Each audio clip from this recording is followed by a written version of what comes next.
ម៉ែបងប្អូននៅក្នុងសង្គម Facebook ក៏ដូចជាពុកម៉ែបងប្អូនរស់នៅទូទាំងប្រទេសកម្ពុជាទាំងមូលផងដែរខ្ញុំបាទសូមអរគុណដល់ពុកម៉ែបងប្អូនដែលតែងតែចំណាយពេលវេលាដ៏មានតម្លៃ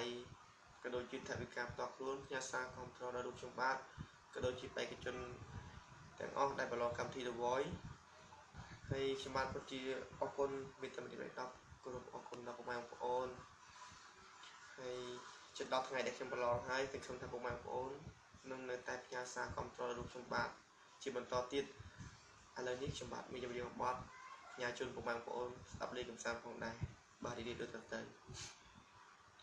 គុំរំលឹករឿងចាំងឲ្យប៉ាំងអារម្មណ៍បងព្រោះនៅក្នុងបេះដូងពេលនេះ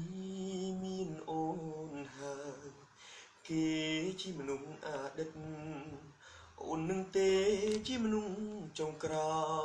យទួងជួលបងទៅឲ្យក្បែរក៏មិនក្បែរដឹងអូនខឹងព្រួងស្រឡាញ់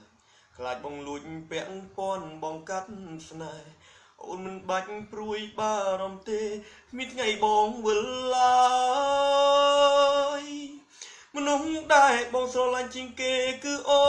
នហើយបេះដូងមិនក្នុងប្រអប់ចុងក្រោយមិនបាក់ឲ្យអ្នកណាផ្សេងឡើយមើលឲ្យហើយព្រមអ្នកនេះថាមិនធ្វើនឹង